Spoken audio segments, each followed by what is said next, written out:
All right, well, howdy, folks. Welcome back. I have with me Eric from Drive Protected, and Eric's a good friend of ours here at the Out of Spec channels. Of course, he and Colton have been doing some stuff recently. You may have seen some posts over on X/Twitter, but I wanted to bring Eric on to talk specifically about his road trip experience in the new Tesla Model Y, the Juniper variant, which again looks amazing. Is amazing. I was lucky enough to drive it very, very early, and that really sparked a lot of interest in a lot of people, especially seeing your post, Eric, about how you did not you didn't only come to see Colton and work on some stuff with Colton, but you actually drove the car round trip from Canada.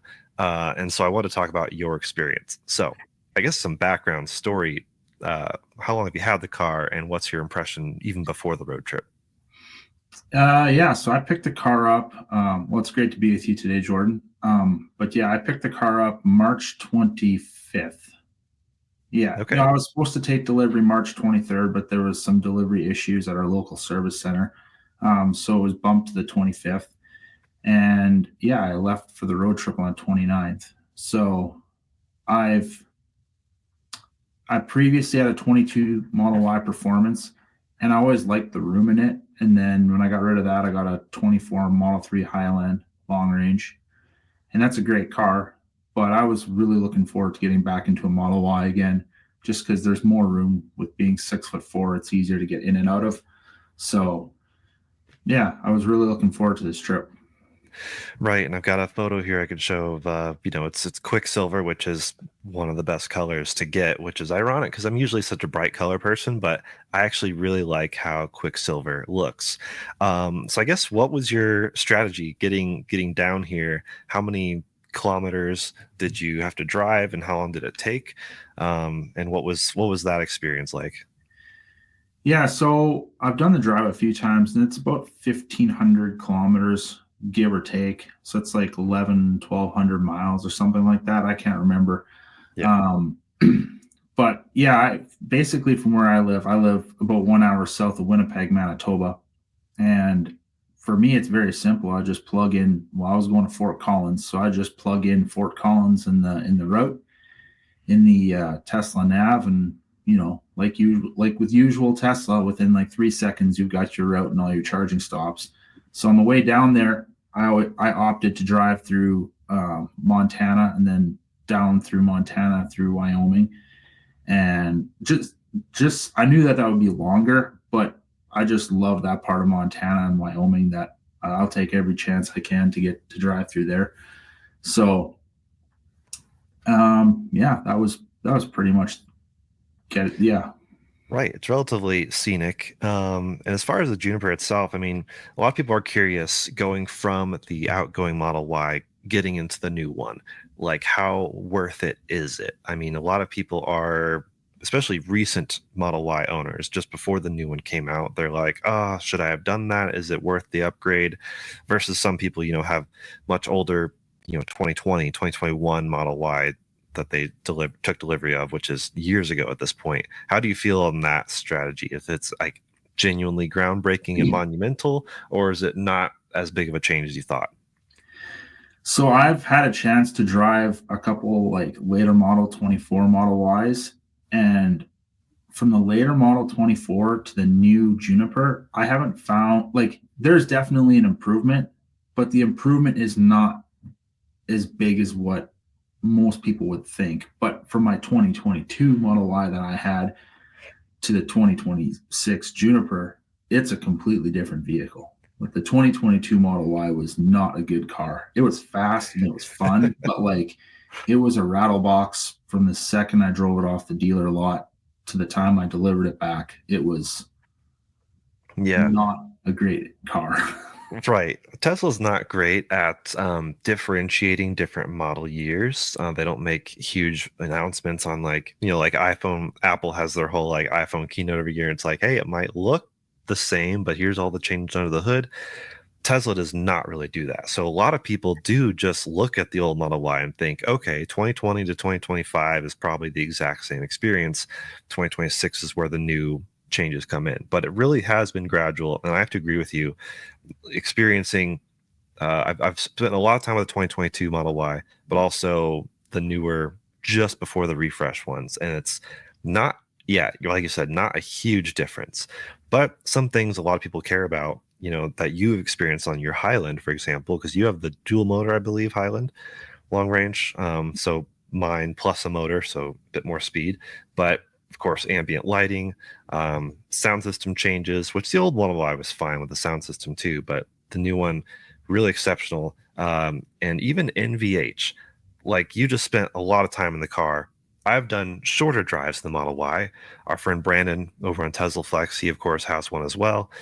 He doesn't do a lot of road tripping, but road trip ability, now that you've experienced different types of cars, how do you feel on that front? Like, was it extremely quiet, or did you feel like there was still room left on the table? Well, I drove through pretty much all weather conditions that you possibly could. Well, I mean, it's this time of year you're driving through from the north, and you're getting into the mountain areas. But I found the car to be very quiet. Like I typically have my volume set pretty high, and I always have from like my Model Y that I had, even with my Model 3. But I found that I'm listening at like way like probably 25% lower volume, just because it's not needed. There's way less wind noise. It's a very quiet car, and I was like, yeah, I had seen some reviews that people had done before I got mine, and I was I knew about it, but I wasn't expecting it to be that good. Right. It feels, similar to the Highland upgrade, I think. I spent some time with Kyle's Model 3 recently, which of course is a much older one, far before any of the even recent improvements before the Highland refresh.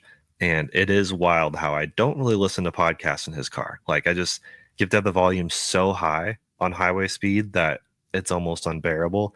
So I found out his car is like the music car for me because he has the upgraded sound system, whereas my Model 3 is just the standard one, which is fine, just not, super bass heavy.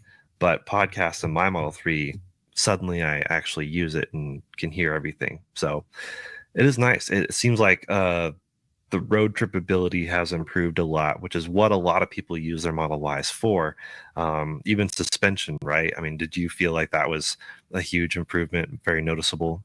Drastic, yeah. From where we live in Manitoba, Canada, like we are known to have some of the worst roads in the entire country. And like this time of year, getting into springtime is when construction season starts, and it's Mhm. our roads here are horrible. And I find that this car is it's very comfy to drive, even on our roads, which is saying something. And Right. when we get to the US, you guys are just so lucky with the good quality roads that you guys have. But it was uh, it was a very comfy ride, very very much improved from the 22 Model Y that I had.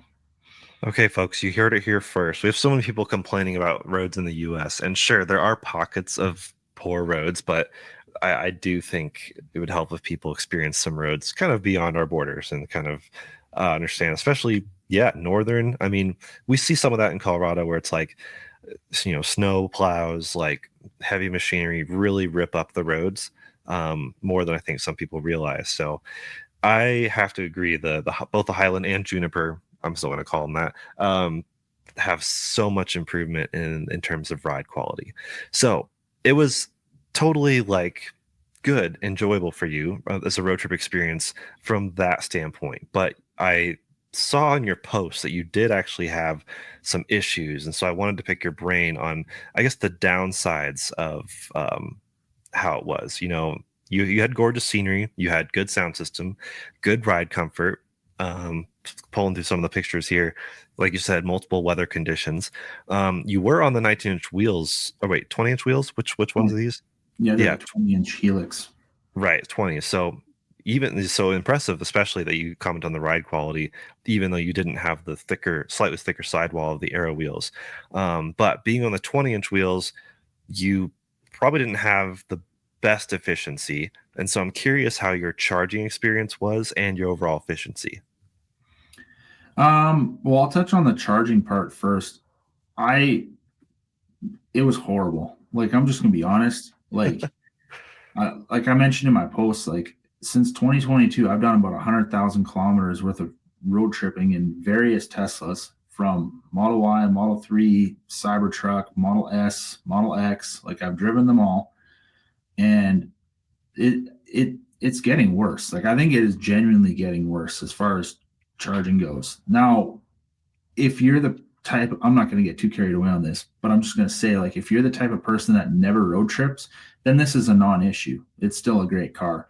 Right. But when I compare the charging of this car to my 2022 Model Y, where that thing could hold 250 kilowatts from like 5% to like 13, 14%, and still be north of 200 kilowatts around 25, 28%, that on that car, this thing is considerably worse. Like, only That's once did I hit the actual 250 kilowatts, and it was literally for a blink of an eye before it was at 239 and just wow. dropping. That's really interesting. I mean, we've seen with your, you have the Model 3 with the LG pack, is that right? Yep. Which is known for not having quite as good performance as I think the Panasonic. But as far as we know, this Model Y has the Panasonic pack, right? Yep. Yeah, so it should be good. So I'm really curious, and maybe even Tesla can dig into the logs, or maybe already has. I'm not really sure. Maybe I'll reach out to them on that. But I'd be really curious to see if it's a car issue, or have they just slumped that far? Because we have so many compliments regarding the Highland and the Juniper. I mean, they are phenomenal as far as cars go. Driver assistance is great, sound system, software, all that stuff. Like we said, like you said, you put in Fort Collins, you let the route planner take you. But charging, it's wild how Tesla's really not leading the curve. They were kind of back in the day, partially just with the infrastructure. But now, if it weren't for the infrastructure, I don't even know if people would give them that much of a special look anymore. Now there's so many other options. Yeah, Um, I agree. It's it's really bad.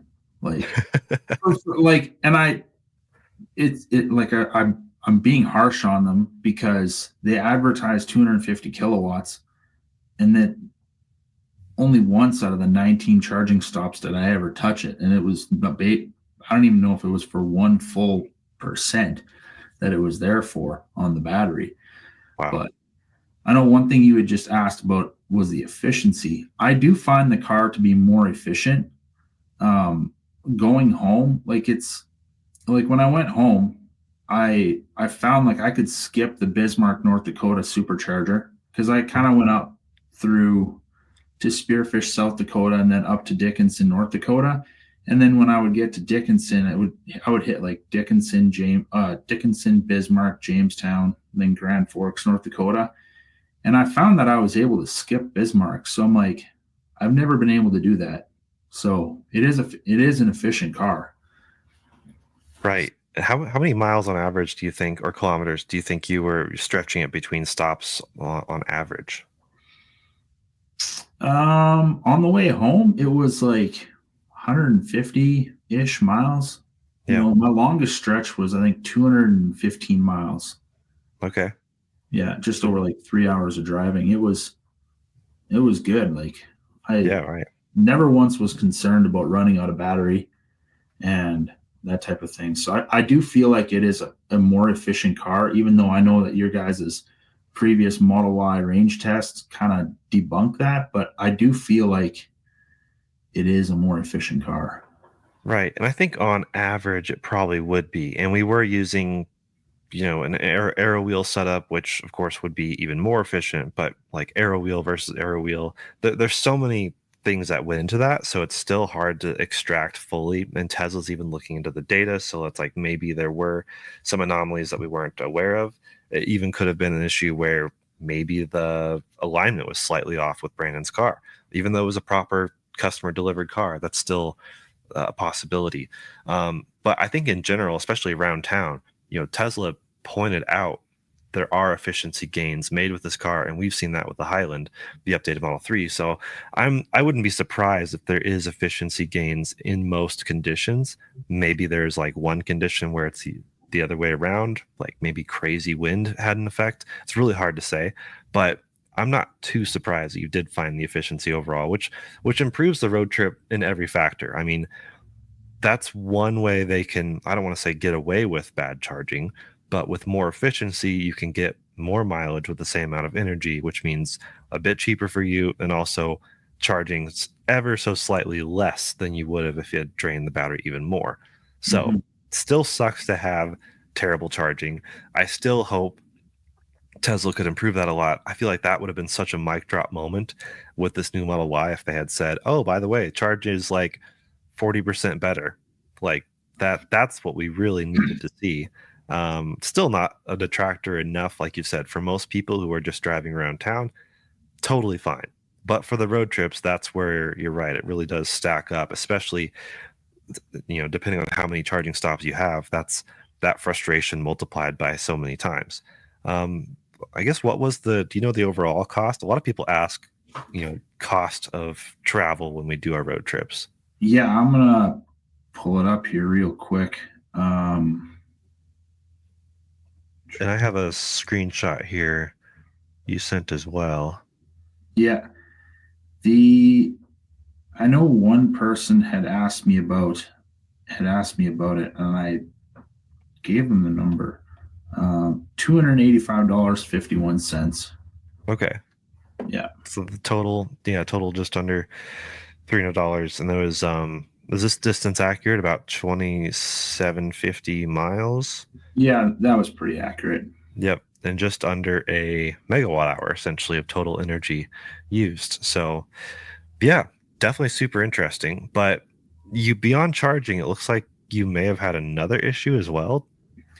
Yeah, so I was just about halfway through North Dakota going west, and then where I had the gearbox fluid service required alert pop up on the car, and I was at first I was just like, well, gearbox. I mean, this is drivetrain. Like this seems pretty serious. So I pulled over at a rest area and I did a hard reset on the car, like with the two buttons on the steering wheel, Yep. and then that seemed to do it. And then I started driving again. And then I think it was like 15 miles later, then it popped up again. I pulled over again. And then I contacted Tesla roadside service. And they actually called me. And I told them my situation, what was all going on. And this is where Tesla is really, really good is the guy that I think his name was Robert. So if Robert's watching, thank you. You're good at this. But he was able to like get into like the data of the car, and he was just like, oh, it's just a fault, it's nothing really. And he asked me where I was going. I told him, I said I was on my way to Colorado, and he's just like, yeah, you're good, you'll be fine. Hmm. And so every time I'd stop for the day, or like every time I would stop and charge and then I would keep driving, it would be like 10-15 miles after starting to drive, it would pop up again. And then I got to Gillette, Wyoming. I stayed there for night. And then the next morning, it never popped up again. Wow. Yeah. Interesting. So, That's really, yeah, strange. And you still have you had any more updates since then? Does it still pop up or is it kind of resolved itself? I was about 80 miles from home on Saturday when I was driving home. Then it popped up again. And so I actually have a service appointment at our Winnipeg, Manitoba service center. They're going to look at it, but it doesn't sound too serious.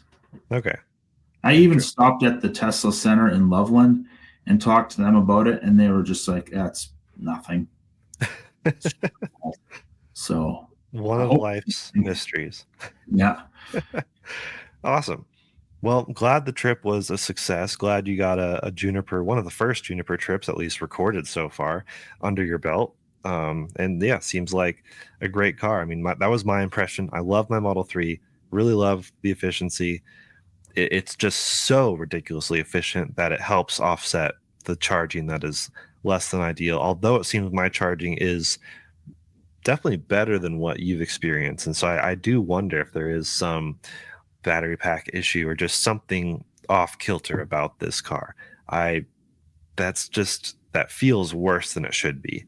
But there's so many things it could be. I mean, batteries, charging. It's all very complicated string of systems, and in theory, it all works for most cars, but there's always a limit in some batch here and there. So, be really curious to see if Tesla, finds any logs when they do take your car in for service. And I'm sure we'll see updates on that. So wanted to leave people with suggesting to follow you. You've Drive Protected, of course. Do you want to mention really quick what you were doing down here with Colton? Yeah, so I came and did a full satin black PPF wrap in Colton's shop on Kyle's Model S Plaid, basically bringing a new lease on life to that car Yeah, that it needs it. had a pretty hard life. And Yeah, from that's everything awesome. that I've seen from Colton and Kyle, and even like I personally speaking, I think the car looks brand new again. It looks incredible. Yeah, right. I would have to agree. It's gorgeous. Not everyone loves, everyone's got unique tastes. Even when I wrapped my car satin jade, it was like most people like it, but Kyle doesn't like it. Some people don't love it. Yeah. Everyone's got their own things, but I do think objectively a satin black, Batman-esque vibe on a plaid just kind of works super well. Yes. Yes, it So is. more to come on that car, which a lot of people even forgot about because we don't do a ton with it lately. That's pretty awesome to see that. So of course, you got stuff coming on the Out of Spec detailing channel, and lots of content with you at Drive Protected. So I'll definitely leave all the links down below for people to follow you, and even just to see the continuation of this story. You're pretty active on Twitter, and it'd be cool to see, or interesting to see, what Tesla finds out about your gearbox, and maybe even battery issues if that's a thing. I'm somehow thinking that's it, but maybe not. Maybe it's just their charging is just so much worse than I realized. I genuinely hope that there is an issue with my car and that I have like a one-off type of situation and that it does charge 10% better maybe than what I experienced. I hope that that's the situation. Yeah. Um, but I kind of fear that it's not. Yeah. Well, I guess we'll find out. Definitely more updates to come. And appreciate you joining as always, Eric. Always a pleasure. And yeah, folks, go check out Drive Protected. A lot of interesting stuff over there, especially to keep your car protected, especially for all those of you who like to road trip. I mean, keep it protected from rock chips and all the things that life throws at it. And we'll see you all in another episode very soon.